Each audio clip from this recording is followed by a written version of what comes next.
Over the last 30 days alone, our agency pulled in over $150,000. That's just in the last month. And a huge chunk of that success can really boil down to just a few core cold email frameworks that our team leans on week in, week out, client by client. So what we're gonna do on this video is we're gonna go through a framework that you can steal after watching this and use it in pretty much any niche that you might run into if you're running an agency or just running your own B2B outbound. Now, there's a lot of dated sales advice as far as frameworks and templates, and trust me, I've tried everything. We've run thousands of variations of different email copy templates, methodologies, etc. This one works in 2025.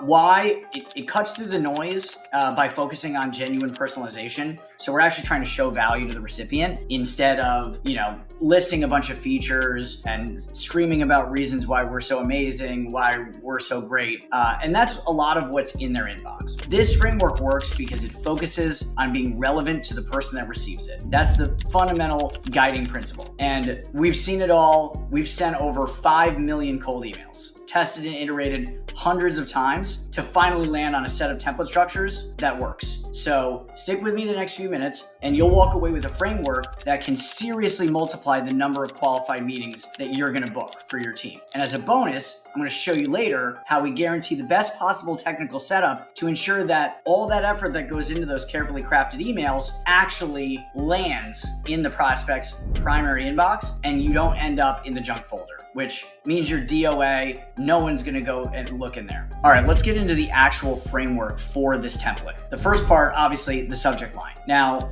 the main thing here is to give just enough to spark curiosity, some sort of vaguely relevant question, lowercase, very casual, without giving away the entire pitch. So what I see a lot of people doing, which is a fundamental mistake, is listing out exactly the value prop that they're reaching out about in that subject line. It might seem like, hey, you're being direct, you're getting it right in front of them, but what you're actually allowing them to do is dismiss you offhand without getting the full pitch and all of the detail associated. So think something slightly vague, something that sparks curiosity that might have come from a colleague. That's really the fundamental guiding principle. I'm sure a lot of you have seen quick question, which is the classic subject line that people still lean on. It still does work. And the real reason is because it gives away just enough to get you interested, but it doesn't give away the farm either. But I would say it's a little bit played out at this point. There's people getting multiple quick question subject lines in their email on a daily basis. So try to find something else. Lowercase, super casual. Have you seen XYZ? Do you plan on doing this to the site? Question mark. Something like that just gets them thinking. The second piece is that first line. So this is really, if you're thinking about this in terms of ads, this would be their hook, right? What's gonna get them to keep reading? What's gonna get them to understand that you put in the extra effort? So be ultra specific with the personalization. Ditch the generic compliment stuff. No one cares where they went to school. They know that you can scrape this stuff now. So reaching out and congratulating their sports team on a job well done or something, while somewhat interesting that you can pull that info, it's played out enough that the better move is to be relevant, focus on something that based on their role at the firm, that you reaching out to them specifically on this issue makes a ton of sense. If it can show that you did your homework, it's not just a scrape name and title, but you actually dove in and thought about pain points, about things that they're probably working on. It shows that you understand their world, their challenges. If you were an SDR 15 years ago, your boss would have encouraged you to do 15 minutes of research before reaching out to a prospect. We're gonna try to do that in the same way, and in just this line, encapsulate a lot of that context so they quickly understand that we're not just spraying and praying, we're reaching out to them specifically on a very focused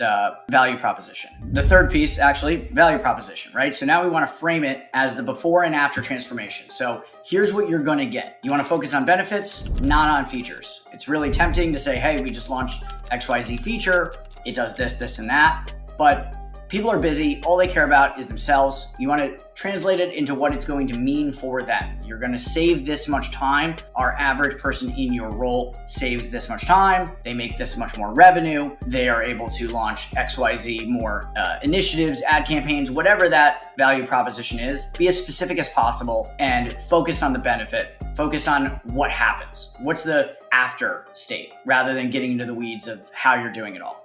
The next piece of this framework is going to be the social proof. So anybody can make a big claim. How are you going to make it real for them? Make them understand that you actually are a practitioner, you're an expert, you're able to help them on this. Well, the easiest thing you can do is point to someone else you've already done it for. Nobody wants to be first. Nobody wants to be the guinea pig. So this is your opportunity to let them know that, hey, people have been down this road before. This works. This is a proven methodology. This is a proven software. And you look like the next person up, saying, hey, we helped your competitor do this, or we were working with a very similar company, they achieved this outcome. All of those sorts of examples. Again, doesn't have to be an essay, doesn't have to be a full case study, but just letting them know they're not first. And then finally, the call to action. So you're gonna wanna wrap it up with, what do we want them to do next? This should be super clear, and you have two options. You have a hard call to action, meaning, hey, I wanna jump on the phone. Do you wanna take a demo? Do you wanna buy? Be the hardest call to action that you could do. The problem with those obviously is people guard their time. You just appeared in their inbox. You're already infringing on their time in a way by getting them to read your email in the first place. What we find is soft call to actions work better than going straight for the kill, straight for the call. So whether it's, hey, do you want me to send this over? Do you want me to send the video to you? Would you like to read the case study? Is this even interesting, or is this even relevant? Are you even the right person for this? All of that takes the pressure off the situation, encourages a reply without them feeling pressure to know that they've just been added to a sales funnel, right? Hey, if I say the wrong thing here, I'm going to have somebody blowing up my phone. Even if that's what is going to happen, you don't necessarily want to induce all the anxiety on the buyer's end as to what that could mean. So something that's really easy to respond to, a yes, no, that leads naturally to more conversation. So that's the general framework for the email. The whole thing should be less than 50 words these days. No one wants to read an essay. No one wants to be assigned homework. They want to look at your email and then quickly understand whether or not this is relevant for them. So what we're going to do now is take this framework and translate it using AI to do all of our customer research and write the email for us. All right, now if this was 15 years ago when I started in sales, you'd be looking up each one of your prospects individually and spending about 15 minutes looking for information, whether it was information on their website, earnings calls, their LinkedIn, etc., to figure out things that you can incorporate into your outreach to make it as relevant as possible, to stand out from the crowd and let them know, hey, this isn't some spray and pray. I'm reaching out to you, Mr. John Smith, or whatever their name is. Nowadays, we have AI, and a lot of that research component can be completely automated. So what we're going to do together here is I'm going to show you how I would prompt to generate emails that follow the framework we just went through as closely as possible. And I'm going to feed it a niche, basically an industry. I'm going to give it a sample offer, and you're going to see how it's going to formulate that email for me without violating any of the guidelines we give it, and making the mental leap as far as how the offer applies best to that persona, what to say, what not to say, etc. So what we're going to do is, on our first example here, we're going to go after mid-sized regional construction companies. Think like 10 million to 50 million. And we'd be going after the operations manager, maybe the head of projects, owner, president. Now, if you didn't know who the ICP was, you could just take an offer and a target niche, or even ask it what the target niche should be, and AI will do that work for you as well. But I did that in advance to save us a little time. So in this case, we're going to be selling a field to office communication software for these construction companies, right? So getting change orders from the field, things like that. So I'm just going to give that example to the AI here. Let me just copy it, and I'm going to label this niche just so it understands. And then I'm going to give it the full prompt. You are an expert cold email copywriter focused on short, punchy emails that book meetings. I'm going to give you a niche below that is our target company and some different job titles that we might target, as well as the offer that we're trying to sell.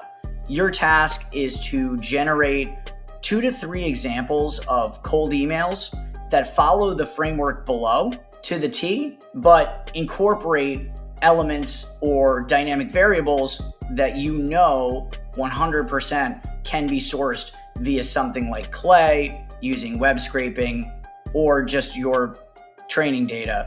And you can incorporate that into the emails, but make sure that no email is over 55 words, and one of your examples should always be under 30 words. All right, let's see if we got all that transcribed. Looks pretty good. It said Claude instead of Clay. Let's just correct that. We've got our niche. We've got our subject line, first line, value prop, all of the elements that we just went through. So let's see how it does. All right, here we go. We're using Gemini, by the way, which is my new favorite model for this sort of thing. Claude is also great at writing. I'd skip ChatGPT except for research, but definitely not for the cold email copywriting. For whatever reason, it sounds robotic when the outputs come out. All right, so quick question. It went with the classic quick question. Can't even be mad. It does follow the rule set we gave it. Saw you recently completed a recent project, build. So that's great, right? We could get that from maybe their website, recently completed projects, etc.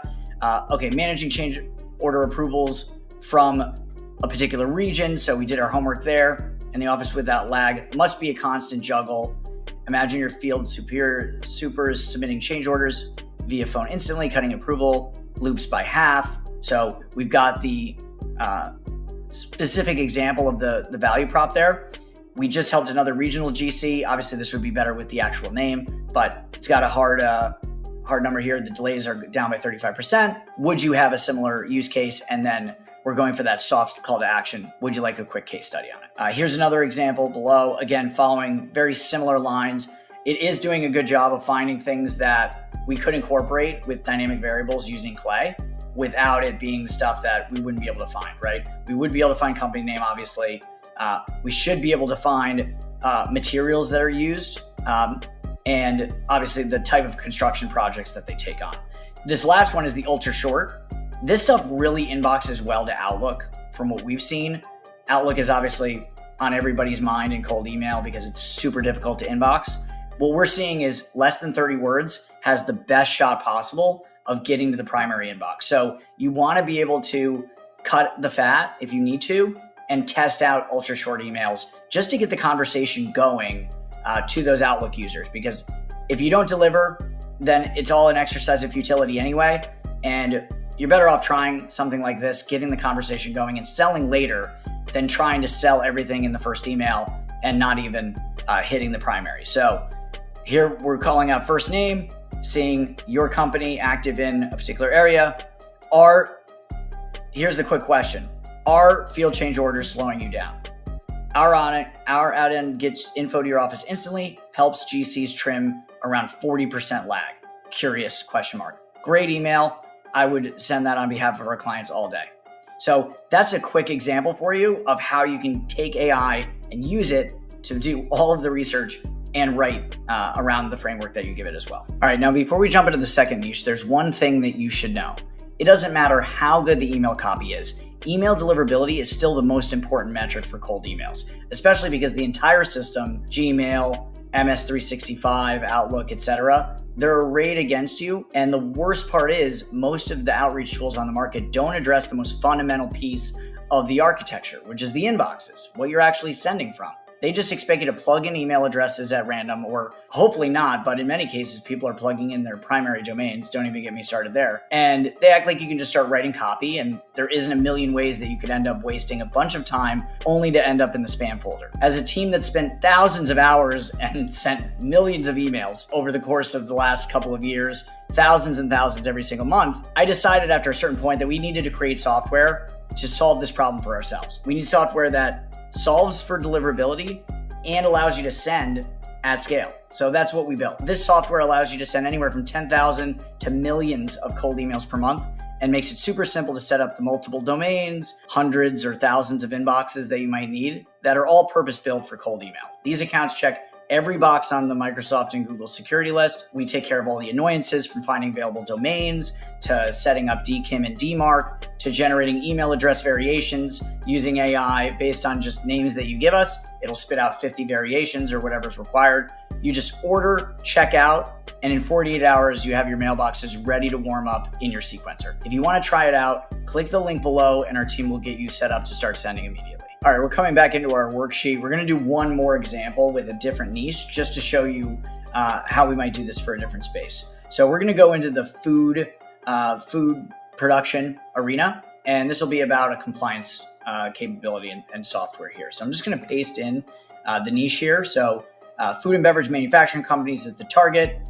Here's some target personas: a plant manager, somebody in charge of the supply chain, and we've got a food safety compliance tracking and reporting software. So what I'm going to have it do, I'm just going to give it its instructions. We've already got the context from the previous niche. I'm going to leave all that in there, and I'm just going to give it a little bit more instruction to do this again for us with some tweaks. I'm going to give you another niche to write these same email variations on. The one thing I'd want you to focus on is whenever you're including information that might come from data scraping or a website or a data provider, just note below the email copy where that information would be obtainable and any other information that might be necessary to understand the context. Do 2 variations under 30 words this time, and 2 variations between 30 and 60 words. Okay, it's gonna do its thing, and let's see how these turn out. Okay, Gemini being a little slower than I like. If you run this on Grok, it's really fast. All right, here we go. 4 cold email examples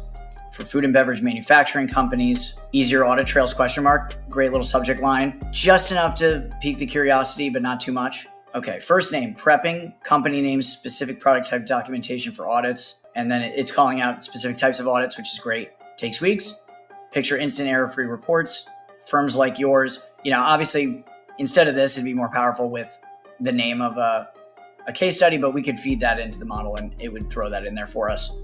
It's letting us know where the data would come from, which is great. Here's another example. Take serious tracking. Imagine automating reporting, cutting risk and time. Others save 10 hours a week per plant. Intrigued. Again, specificity would help with the social proof angle, but these are great. These are with mild tweaking, ready to be uploaded into a campaign. Now, if you're doing this in Clay and you're doing this dynamically, all you really need to do is take some of these examples and back into a prompt where if you were able to feed in the dynamic variables it's asking for, whatever the name of that audit is, for example, or the first name, the cleaned up company name, etc., you can coach the AI to row by row create an email along your specifications that's unique to each recipient. And that's really the best way to deliver to the inbox and avoid all of the concerns around spin tax or too many campaigns with the same template hitting the Gmail or the Microsoft network at the same time. You can sidestep that neatly if you think about a lot of these issues in advance and do dynamic outreach. So I'm gonna pause there. We'll just come back and, all right, now after watching this video, you have everything you need to make your cold emails turn into meetings. Practice does make perfect on leveraging AI like this, whether it's doing the research or doing the copywriting. So watch this video as many times as you need and subscribe for more videos on cold email and outbound.